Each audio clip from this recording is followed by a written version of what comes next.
में विधानसभा चुनाव की रणभेरी बजने वाली है, यानी फाइनल कॉल एक तरह से शुरू हो गया है, क्योंकि चुनाव आयोग ने एक चिट्ठी लिखी है मुख्य सचिव बिहार को और कहा है कि जो लोग लंबे समय से सरकारी पदों पर एक ही जगह पर प्रतिस्थापित हैं, यानी 3 साल या 3 साल से ज़्यादा एक ही जगह जिनकी नियुक्ति है, उनका जो है स्थानांतरण आप करिए और स्थानांतरण 6 अक्टूबर तक पूरा कर लीजिए। और इससे ही ये अंदाज़ा लगाया जा रहा है कि 6 अक्टूबर के बाद किसी भी समय विधानसभा चुनावों की घोषणा हो सकती है, विधानसभा चुनाव जो हो सकते हैं। और इसको लेकर अब एक कहें कि एक सरगर्मी जो है वो भी तेज़ हो गई है, क्योंकि राजनीतिक दलों ने भी अपनी सक्रियता बढ़ा दी है। और अब जो है एक तरह से कहे कि कोर कमेटी की बैठक हो रही है, बीजेपी कोर कमेटी की बैठक कर रही है, उसके 52 संगठन जिला है जिनकी बैठक 2 दिन में हुई।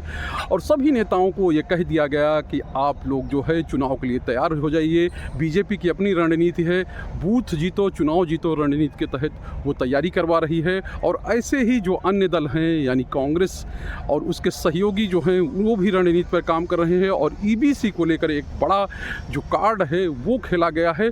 और इन सब के बीच में है कि चुनाव आयोग भी तैयारियां कर रहा है। वो बैलेट पेपर यानी कि बैलेट के से जो वोटिंग होती है उसकी गिनती पहले हो और इंश्योर हो, इसको लेकर भी एक बदलाव जो है चुनाव आयोग की ओर से किया गया है कि बैलेट की गिनती जब हो जाएगी तभी ही ईवीएम की गिनती शुरू होगी। यानी 8 से 8:30 बजे मतगणना शुरू होती है, तो 8:30 तक बैलेट का जो कहें कि बैलेट की गिनती कर लेनी है, उसके बाद ही ईवीएम खुलेंगे और ईवीएम की गिनती होगी। और इन सब के बीच में अब ये माना जा रहा है कि जल्दी जो तबादले हैं, यानी जो लोग लंबे समय से जमे हैं, सरकारी पदों पर काबिज हैं, उनका ट्रांसफ़र अब शुरू हो जाएगा। और 6 अक्टूबर वो तारीख होगी जब वो ये सब पूरा कर लिया जाएगा। और इसके बीच में SIR का काम भी अब चूँकि बहुत दिन नहीं बचा है, यानी 25 तारीख है और 30 को फाइनल सूची आनी है, जिस फाइनल सूची के बाद ही कहा जा रहा है चुनाव की घोषणा होगी।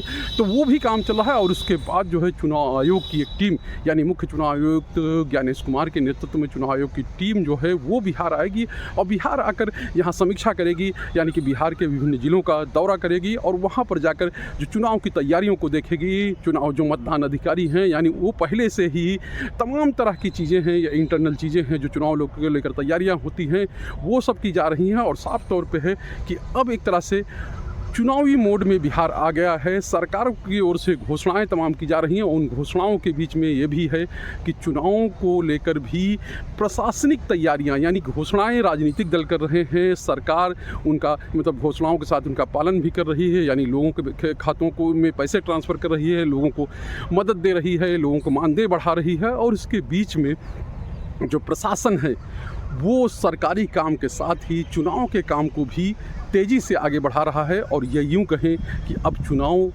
में बहुत देरी नहीं है, चुनाव की घोषणा में बहुत देरी नहीं है। और जैसे ही चुनाव की घोषणा होगी वैसे ही राज्य में आदर्श चुनाव आचार संहिता लग जाएगी। और ये आदर्श चुनाव आचार संहिता तब तक लगी नहीं हटेगी जब तक कि चुनावों की प्रक्रिया को पूरा नहीं कर लिया जाए और नए निर्वाचित सदस्यों की सूची जो है वो राष्ट्रपति को नहीं सौंप दी जाए, सरकार बनने की प्रक्रिया नहीं शुरू हो जाए। यानी यहाँ पर ये सब चीज़ें होनी हैं। और इसके कहें कि इन सब के बीच में अब बिहार सीधे तौर पर चुनावों के लिए तैयार है।